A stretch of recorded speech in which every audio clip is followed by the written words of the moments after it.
Hi everyone.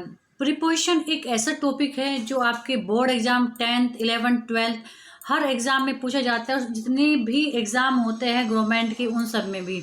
इस video में बड़े ही आसान शब्दों में मैंने प्रिपोजिशन समझाया है। इस वीडियो में प्रिपोजिशन होता क्या है और सिंपल प्रिपोजिशन बताया है। साथ ही नेक्स्ट वीडियो में आपको जो गवर्नमेंट एग्जाम में क्वेश्चंस आते हैं कैसे आएंगे और जो डिफ़िकल्ट रूल है वो मैं आपको बताए हैं। माय डियर फ्रेंड्स, आप लोगों को डिमांड थी प्रिपोजिशन मैं कराऊं। पीडीएफ नहीं बन पा रही है, राइट जो टाइपिंग होने में बहुत टाइम लगा, तो मैंने इस बार क्या किया है कि अपने हैंड रिटन नोट ही मैं आपको दे रही हूँ जो कि है प्रिपोजिशन होता क्या है। फर्स्ट हम बात करेंगे जब तक ये ओपन होता है। प्रिपोजिशन एक ऐसे जिसे हम कहते हैं संबंधवाचक, या हम कह सकते हैं संबंधसूचक हो गया, या हम कह सकते हैं प्रिपोजिशन क्या होता है, विभक्ति होता है या किसी को संबंध शो करता है। और प्रिपोजिशन किसी भी नाउन या प्रोनाउन के पहले जब आता है और साथ में वो दूसरे नाउन या प्रोनाउन का जो साथ में जो संबंध होता है उसको शो करता है, उसको डेस्टिनेशन बताता है, टाइम बताता है, स्पेशल बताता है। मतलब हर चीज़ जो है प्रिपोजिशन के बिना किसी नाउन प्रोनाउन का संबंध आपस में नहीं बताया जा सकता है। तो सिंपल सा प्रिपोजिशन हो गया कि एक नाउन का दूसरे प्रोनाउन से जो संबंध बताता है वो प्रिपोजिशन कहलाता है।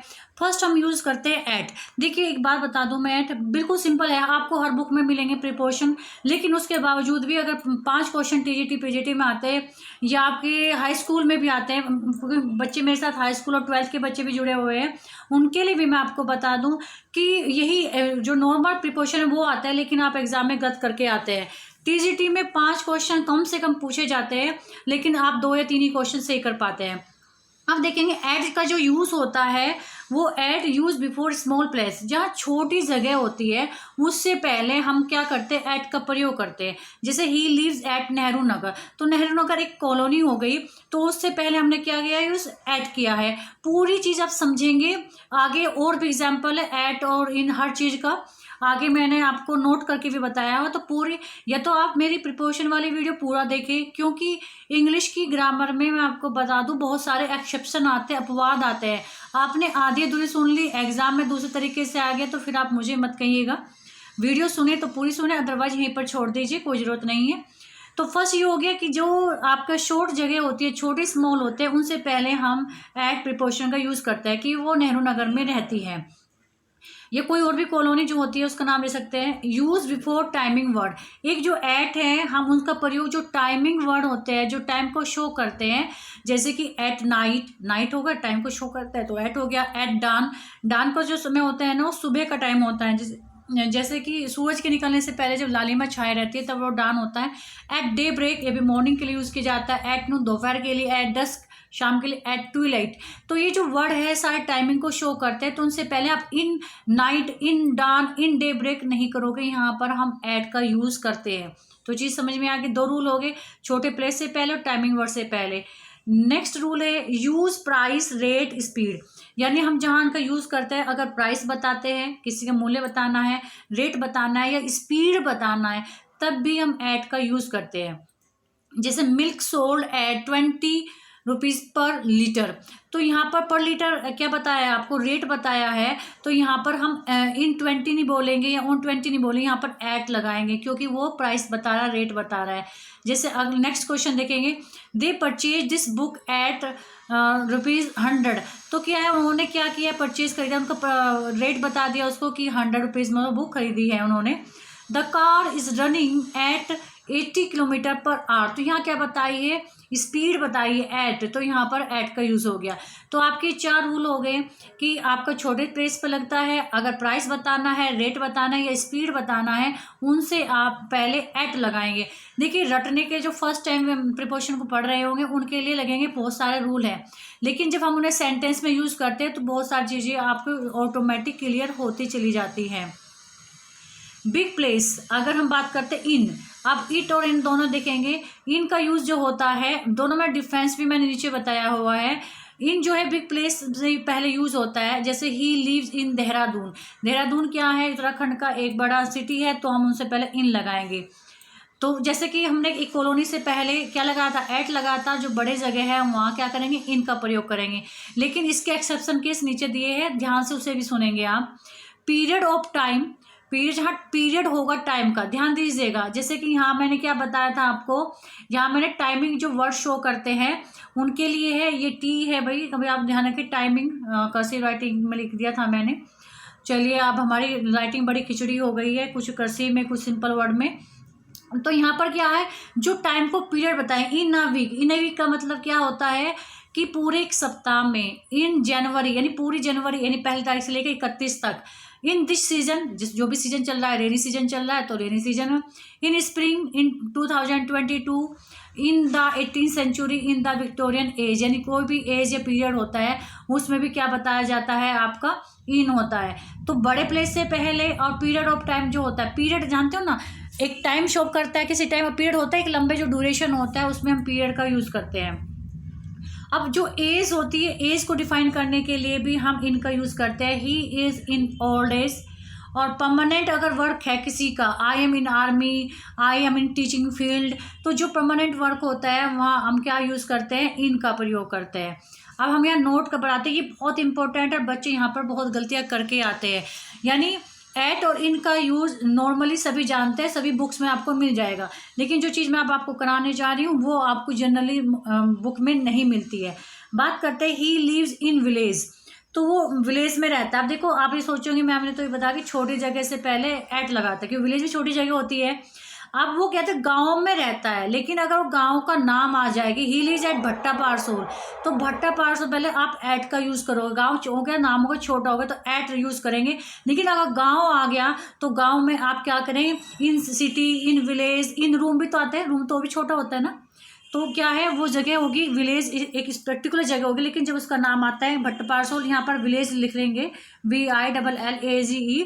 मैं इसलिए बता रही, जो आपको PDF करूँगी तो कहीं आप भूल ना जाए स्पेशल, क्योंकि ऐसे बहुत बच्चे तो नहीं जानेंगे। भट्टा पारसोल एक गाँव है, ये गौतम बुद्ध नगर में आता है।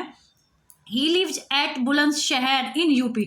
अब इस सेंटेंस को बहुत अच्छे से समझ लीजिए। जैसे मैंने वहाँ देहरादून बताया, देहरादून क्या थी, एक सिटी है उत्तराखंड की, ऐसे ही बुलंदशहर एक डिस्ट्रिक्ट है यूपी का, तो उस हिसाब से तो यूपी बड़ा, बुलंदशहर बड़ा है, लेकिन यहाँ पर इन आना चाहिए था।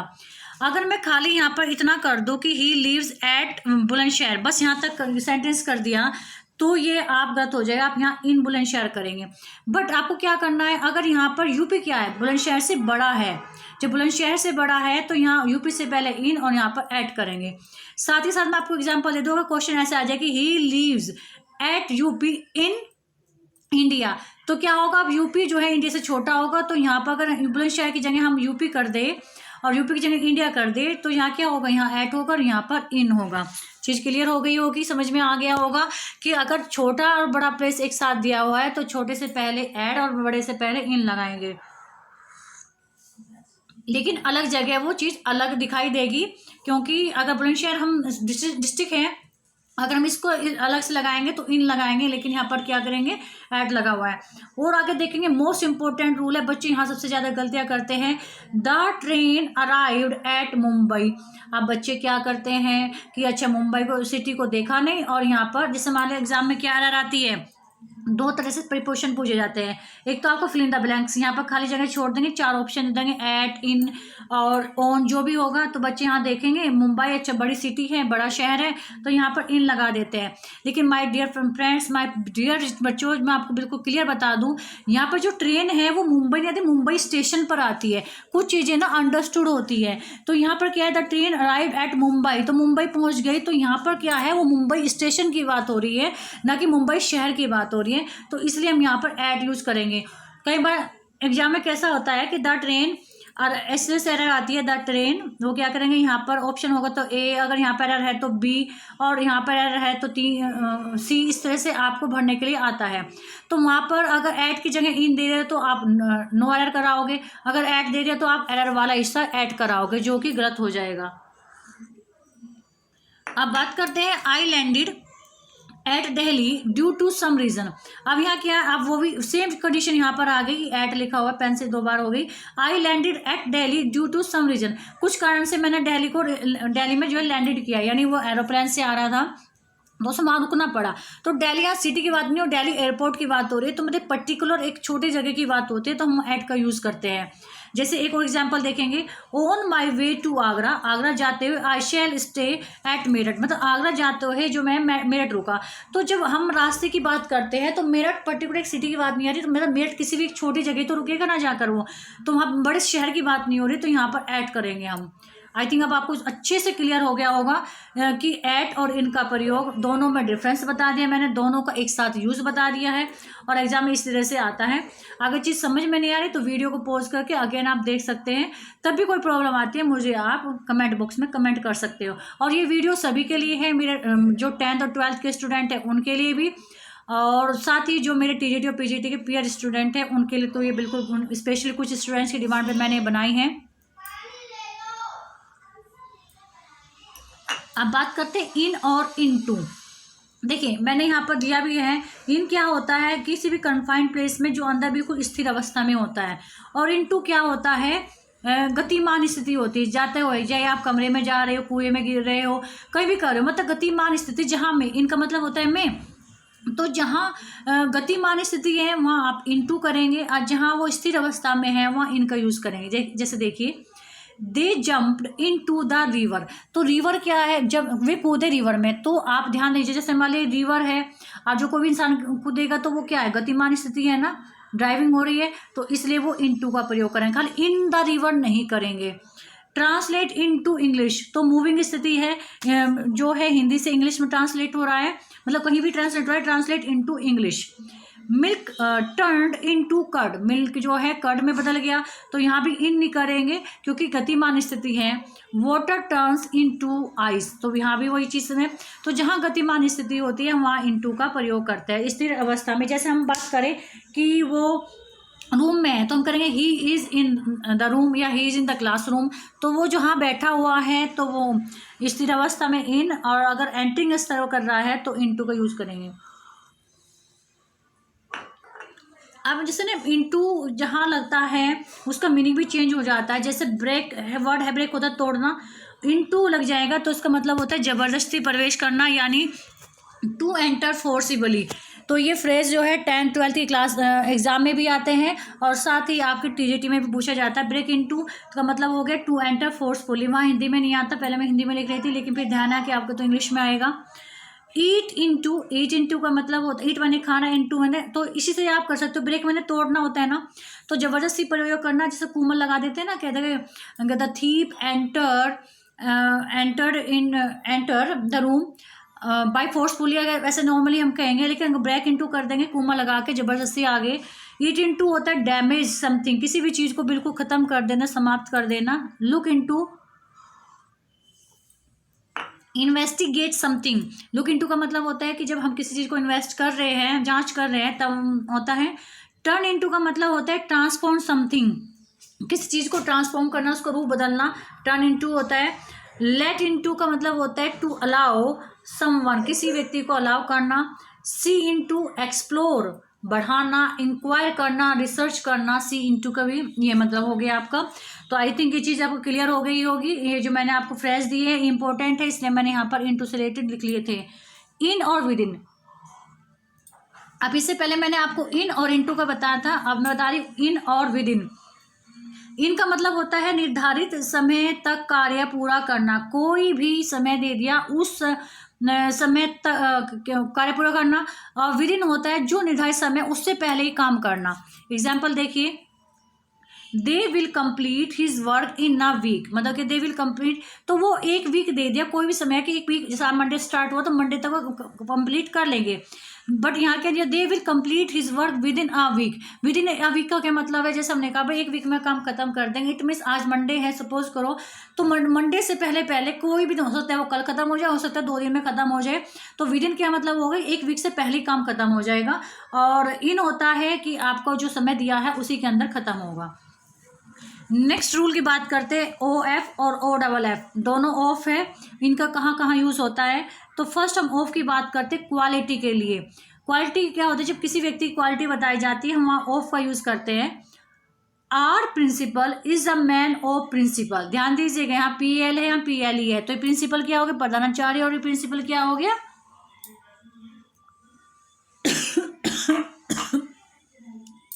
Sorry sorry for disturbance. तो our principal is a man of principle. तो जो हमारा प्रिंसिपल है वो एक सिद्धांतों का व्यक्ति है। तो क्वालिटी बताई है, तो इसलिए हम यहाँ पर ऑफ का यूज़ करेंगे। दूसरा रूल है कि अगर पोजेशन की बात करें कि I lived in the house of my uncle, तो मेरे चाचा के घर में मैं रहा हूँ, तो यहाँ पोजेशन के लिए भी हम ऑफ का यूज़ करते हैं। नेक्स्ट आप बात करते हैं वन ऑफ मैनी, मतलब एक बहुत सारे में से अगर एक की बात होती है तब हम क्या करेंगे, they have chosen one of those cloth, यानी बहुत सारे कपड़ों में से उसने जो है वन चूज़ किया था। जब बहुत सारी चॉइस आपके पास होती है उसमें तब जब आप एक को चूज़ करोगे तो हम वहाँ ऑफ का प्रयोग करेंगे।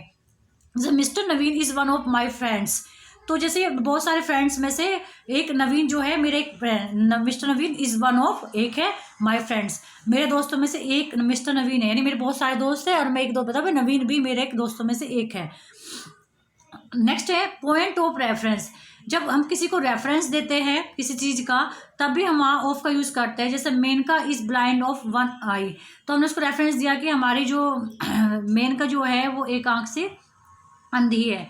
अब ये बहुत इंपॉर्टेंट है, एक एक वर्ड को आप रट लीजिए, एग्जाम में बहुत बार ये पूछा गया है और बहुत इंपॉर्टेंट है ये वाला जो टॉपिक मैं बता रही हूँ। यूज हो कहीं जहाँ डेथ होती है बिकॉज ऑफ, मतलब डेथ का कारण क्या होता है, बीमारी हो, इलनेस है या कोई डिजीज है। इलनेस और डिसीज एक ही मतलब होता है, तो वहाँ हम क्या यूज़ करेंगे, of. He died of cancer, cancer एक बीमारी है, तो यहाँ पर अगर कैंसर बीमारी का नाम आ गया तो उससे पहले आप ऑफ का यूज़ करेंगे। अगर डेथ होती है हंगर से, स्टारवेशन भूख के कारण अगर डेथ होती है तो भी आप ऑफ का ही यूज़ करोगे। अगर डेथ जो है आपकी थर्स्ट के साथ कारण, ग्रीफ के कारण, दुख के कारण या शेम के कारण हो रही है तो भी आप ऑफ का यूज़ करेंगे। जैसे his wife died of grief, तो ये वर्ड दिए हैं मैंने, आप ध्यान लीजिएगा। कोई इलनेस, कोई बीमारी होती है, हंगर है, थर्स्ट है, प्यास है, दुख है, शर्मिंदगी है, अगर उनसे डेथ होती है तो आप ऑफ का यूज़ करोगे। अब बात करते हैं अगर डेथ हो रही है किसके कारण, वाउंड घाव के कारण, ओवर ईटिंग ज़्यादा खाने से, ओवर ड्रिंकिंग ज़्यादा पीने से, फूड पॉइजनिंग से अगर आपकी डेथ हो रही है, किसी की डेथ हो रही है तो वहाँ हम क्या यूज़ करते हैं, फ्रॉम प्रिपोशन यूज़ करेंगे। क्या यूज़ करेंगे, from. He died from a wound, from A over eating, over drinking, food poisoning, तो वहाँ हम फ्रॉम वर्ड यूज़ करेंगे, मतलब फ्रॉम प्रिपोशन यूज़ करेंगे। अगर डेथ अगर किसी की हो रही है सुसाइड के कारण या वायलेंस के कारण हो रही है तो वहाँ हम बाय का यूज़ करेंगे। ही डाइड बाय वायलेंस या ही डाइड बाय सुसाइड, तो वहाँ हम बाय का यूज़ करते हैं। डेथ बिकॉज ऑफ नेग्लिजेंट, अगर नेग्लिजेंट में निगलेक्ट किया गया है उसके कारण डेथ हो रही है तो हम वहाँ थ्रो का यूज़ करेंगे। He is grandfather died through negligence.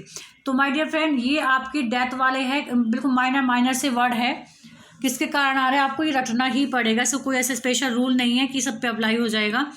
Death because of nation and belief, अगर डेथ जो होती है अपने देश के कारण होती है, किसी अपने विश्वास के कारण होती है तो हम फॉर यूज़ करते हैं। His father died for his belief, यानी अपने बिलीफ क्या होते हैं, आपके बिलीफ विश्वास जो अपने सिद्धांत है उनके कारण उनकी डेथ हुई।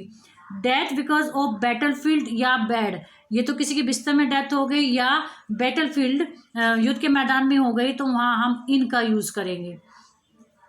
डाई का यूज के साथ समाप्त होना, विलुप्त होना के लिए हम विद करेंगे, यानी किसी के साथ अगर डाई का यूज, मरने का यूज के साथ आ रहा है, किसी के साथ आ रहा है या विलुप्त होने पे आ रहा है तो विद का यूज करते हैं। जैसे डाई विद समबडी, किसी के साथ मर जाना। She died with her lover, कि वो अपने लवर के साथ मर गई, तो ये क्या हो गया आपका, तो यहाँ पर हम विद का यूज करें, किसी के साथ मरना, साथ इकट्ठा होना। अब बात करते हैं ऑफ, ओ डबल एफ के लिए क्या करते हैं, एट अ डिस्टेंस, जहाँ दूरी होती है, या फिर सेपरेशन के लिए, सेपरेशन मतलब एक जगह से चीज़ दूसरी जगह हटती है। जैसे कहते हैं ना घोड़े से गिरना, तो क्या होता है जब आदमी घोड़े से गिरता है तो वो सेपरेशन होता है, घोड़े से व्यक्ति का दूरी हो जाती है, तब वहाँ हम ऑफ का यूज़ करते हैं। जैसे ही फेल ऑफ द ट्री, वो पेड़ से गिर गया तो फेल ऑफ और ओ डबल एफ का यूज़ किया है, हम खाली ओ एफ का यूज़ नहीं करेंगे। There was a village a little way off the sea coast, वो कहते हैं कि एक विलेज है कहाँ, a little way off the sea coast, मतलब सी कोस्ट के किनारे से थोड़ी सी दूर पर है, यानी डिस्टेंस को शो किया है और यहाँ ये सेपरेशन को शो किया है।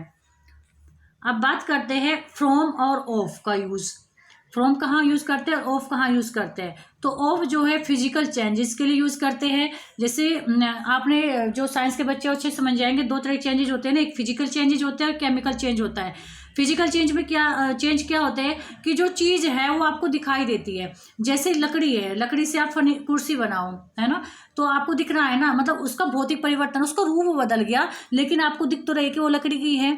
आपने एक दरवाजा बनाया तो लकड़ी का रूप बदल गया, लेकिन क्या वो दरवाजे के रूप में आ गया।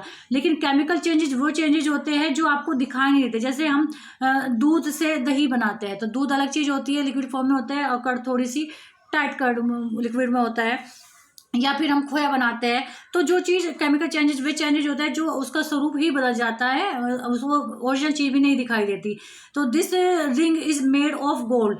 तो रिंग जो है गोल्ड से बनी हुई, यानी उसका क्या है, वो क्लियर दिख रहा है कि वो गोल्ड का है, तो वहाँ ऑफ यूज़ करेंगे। जहाँ बिल्कुल ही स्वरूप चेंज हो जाता है वहाँ हम फ्रॉम यूज़ करते हैं। Curd is made from milk. तो ये चीज़ आप ध्यान रखेंगे।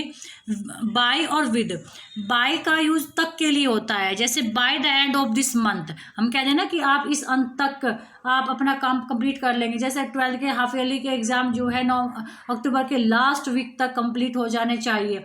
तो इस तरह से बाय लिविंग थिंग्स, बाय का यूज हम लिविंग थिंग्स के भी करते हैं। विद का यूज हम नॉन लिविंग थिंग्स के साथ में करेंगे, या फिर जहाँ साथ साथ रहने का भाव होता है। अब एग्जाम्पल से अच्छे समझ में आ जाएगा। The lion is killed by the hunter. तो हमने यहाँ बाय यूज किया कि जो लायन था हंटर के द्वारा मारा गया। अगर अब ये देखिए यहाँ विद का प्रयोग कैसे होगा। The hunter killed the lion with the gun. तो यहाँ पर क्या है, यहाँ तो जो लायन को मारा था हंटर के द्वारा मारा गया, बाय का यूज किया है। अब हंटर ने लायन को किसके द्वारा मारा, विद के द्वारा मारा, मतलब गन के द्वारा मारा। तो हम यहाँ बाय का यूज नहीं करेंगे, क्योंकि नॉन लिविंग थिंग है गन, हम यहाँ विद का यूज करेंगे। बाय या गन नहीं करेंगे, विद द गन करेंगे।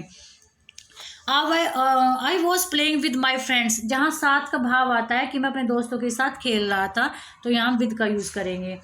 बाय क्या मीनिंग होता है, in the bank of. By का मीनिंग किनारे भी होता है, इन द बैंक ऑफ। जैसे my village is by the river, कि मेरा जो विलेज है, गाँव है, वो नदी के किनारे है। और बाय का मतलब बिसाइड भी होता है, बिसाइड मतलब बराबर में। The child came and set by her, बच्चा आया और उसके बराबर में बैठ गया। तो बाय का मतलब इन द बैंक ऑफ भी है, और बाय का मतलब बिसाइड भी है, बराबर में भी है। और बाय का यूज़ हम मीन्स ऑफ व्हीकल में भी करते हैं। जैसे बाय साइकिल, बाय एरोप्लेन। आप कैसे आए, तो बाय आप जो भी चीज़ साधन से आए हो तो आप उसका बाय यूज़ करते हो। अब बात करते हैं फॉर, जो होता है indefinite period of time. For जो करें, जो अनिश्चित टाइम है, सभी बच्चे इसको तो जानते ही होंगे, क्योंकि ये परफेक्ट कॉन्टिन्यूअस में यूज़ किया जाता है। जहाँ अनिश्चित समय होता है, इंडेफिनिट टाइम पीरियड होता है, वहाँ हम फॉर का यूज़ करते हैं। जैसे he has been reading book for 3 hours, वो पीछे 3 घंटे से बुक पढ़ रहा है, तो कौन से 3 घंटे क्लियर नहीं है, तो हम यहाँ फॉर का यूज़ करेंगे। डूरिंग का यूज जो होता है definite period of time. During आपको बिल्कुल डेफिनेट टाइम बताता है। जैसे he went to his village during puja vacation, तो जो पूजा वेकेशन बिल्कुल एक टाइम फिक्स पर हुई थी, डेट का भी चीज पता होगा। जो पूजा वेकेशन थी, पूजा की छुट्टी के दौरान मैं गाँव में गया था, तो डूरिंग जो है वो डेफिनेट पीरियड टाइम होता है, for indefinite period of time होता है। विद का मतलब होता है, विद का होता है के बावजूद या के रहते हुए। विद का मतलब क्या होता है, के बावजूद, के रहते हुए। तो जैसे विद ऑल हिज वेल्थ, मतलब अपने सब धन के बावजूद, ही इज़ अनहैप्पी, मतलब बहुत रिच है, उसके बावजूद भी वो क्या है, खुश नहीं है।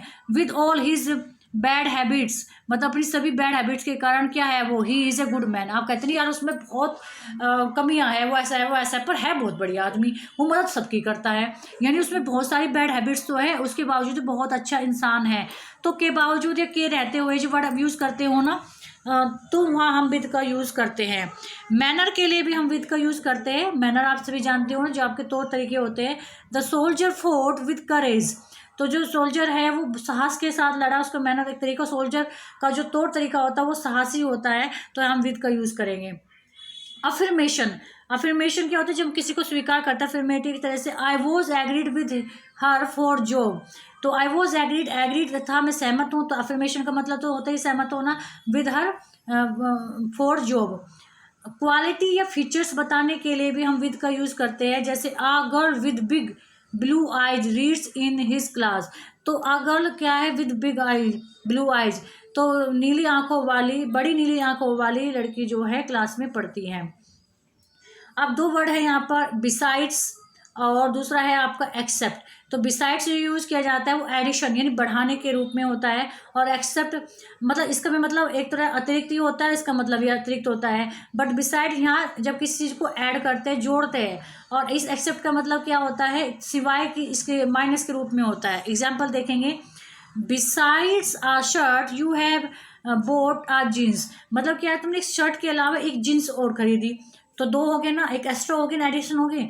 एक्सेप्ट पाकिस्तान, पाकिस्तान के सिवाय, all country low to India, all country low to India, यहाँ कुछ और वर्ड था, except Pakistan all country has to come, या लव टू, लव है, सॉरी ये लव है, love to country, love to India, मतलब पाकिस्तान को छोड़कर सारी कंट्री जो है इंडिया को प्यार करती है। पीडीएफ जब मैं आपको उस पर दूंगी टेलीग्राम चैनल पर, प्लीज़ आप यहाँ पर थोड़ा सा सही कर लीजिएगा, ये लो नहीं है, लव है, लव टू इंडिया। तो चीज़ क्लियर होगी। बिसाइड्स जो है जब ऐड का बात होती है, और एक्सेप्ट जो माइनस की बात होती है। अब बात करते हैं बिलो और अबोव। तो इसे आप समझिए, जैसे कोई मार्क लेवल होता है, जो स्टैंडर्ड ऑफ मार्क लेवल आपने बोले कि भाई ये लेवल है, तो ये तो 50% से नीचे है, ये 50% से ऊपर है, तो जो बीच है ये स्टैंडर्ड पॉइंट हो गया। तो बिलो क्या होता है, बिलो नीचे, बिलो क्या होता है, नीचे, यानी जो स्टैंडर्ड मार्क है उससे नीचे। अब वो क्या है, जो स्टैंडर्ड मार्क से ऊपर, तो वो कितने भी ऊपर हो सकता है, वो कितने भी नीचे हो सकता है। तो जो ये मार्किंग है उससे जो नीचे की बात करेंगे तो बिलो करेंगे, और अबव हम ऊपर के लिए करेंगे। जैसे your English is above average, तो आपकी इंग्लिश जो है एवरेज से ऊपर है, मतलब एवरेज तो यहाँ तक था ना, एवरेज यहाँ पर आ गया तो उससे ऊपर है आपकी।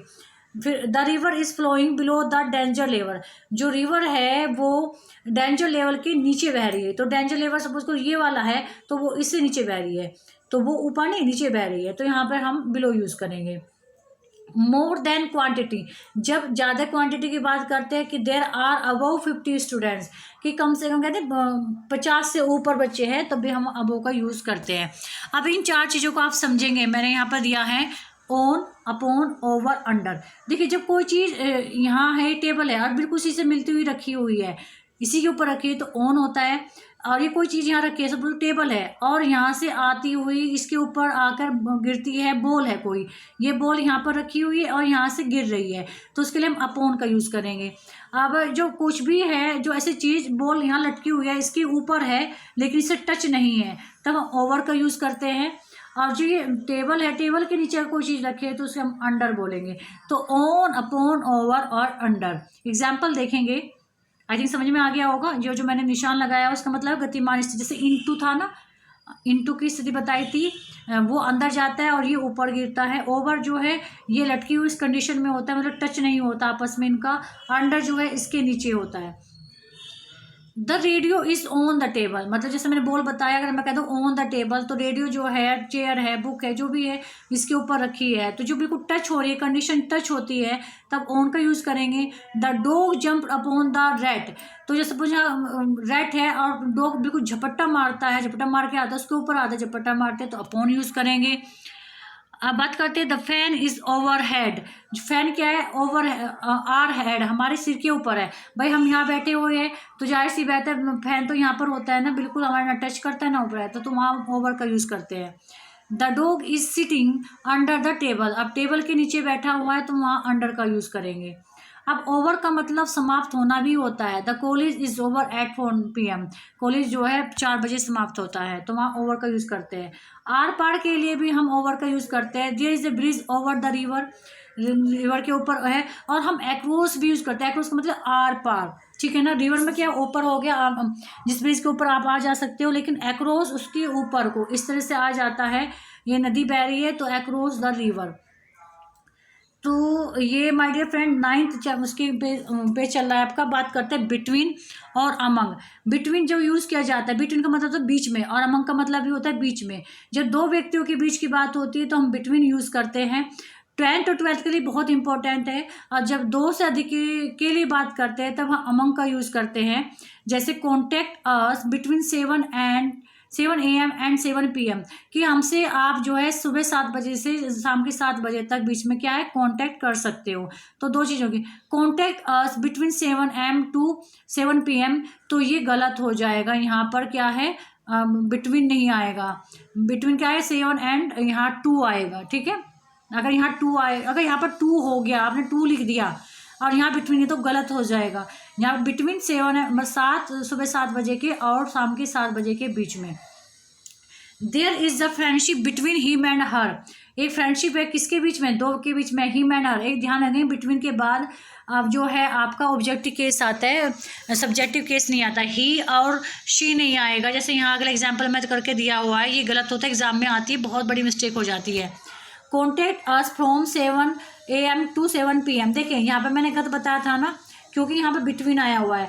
अगर आपको यहाँ 2 वाला सही करना है तो यहाँ फ्रॉम होगा, फ्रॉम मतलब 7 बजे से और शाम के 7 बजे तक, तब यहाँ ये सही सेंटेंस हो गया और ये आपको गलत हो गया। बिटवीन के साथ आप एंड का यूज़ करोगे।